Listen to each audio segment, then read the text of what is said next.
कांदा निर्यात सबसिडीमध्ये 50% कपात करण्यात आली आहे आणि निर्यात खर्च वाढण्याची त्यामुळे भीती आहे। व्यापारी त्यामुळे आता चिंतेत आहेत।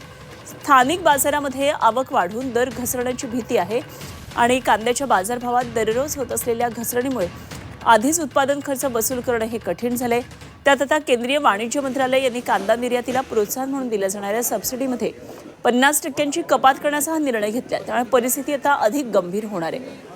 1.90% असलेली सबसिडी कमी करून आता 0.95% इतकी केली आहे आणि कांद्याची निर्यात वाढीसाठी किमान 10% सबसिडी देण्याची मागणी कांदा निर्यातदार व्यापाऱ्यांकडून सातत्याने केली जात असताना उलट सबसिडीमध्ये कपात करण्यात आल्यानं व्यापाऱ्यांनी तीव्र नाराजी व्यक्त केली आहे आणि हा निर्णय तात्काळ रद्द करावा, निर्यातीसाठी 10% सबसिडी लागू करावी अशी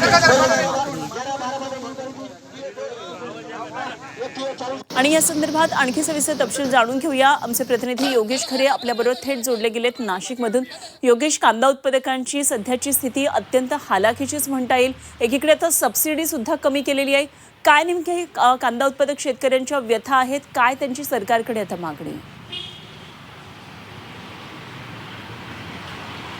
खरं आहे, संपूर्ण देशाला कांद्याचा पुरवठा करणाऱ्या नाशिक जिल्ह्यामध्ये आज मोठ्या संकटाचा सामना हा शेतकऱ्याला करावा लागतो। एका बाजूला हवामान परिस्थिती खराब आहे, पावसाची परिस्थिती आहे आणि अशामध्ये केंद्र सरकारनं निर्यातीमध्ये सुद्धा 50% कपात केल्यामुळे सवलत जी आहे ती आता कमी झाली आहे आणि त्यामुळे कांद्याचे भाव जे आहे ते अधिक पडण्याची शक्यता आज बाजारामध्ये आहे।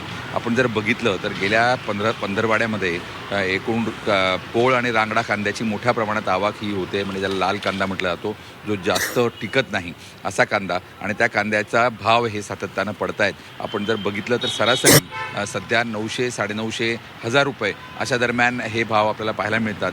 कांद्याचा जर उत्पादन आपण बघितलं तर उत्पादनाचा खर्च बघता जवळजवळ 1500 ते 2000 रुपये प्रति क्विंटल हा दर कांद्याला मिळायला पाहिजे, मात्र तो मिळताना दिसत नाही आणि त्यामुळे शेतकरी मोठ्या संकटात आहे।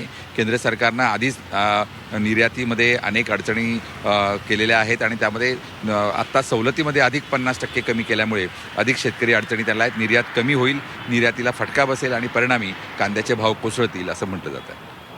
निश्चितच योगेश, धन्यवाद दिलेल्या या सगळ्या सविस्तर माहितीसाठी। वेळोवेळी अपडेट आपल्याकडून जाणून घेत राहू। योगेश खरे आमचे प्रतिनिधी आपल्याबरोबर थेट नाशिकमधून जोडले गेले होते।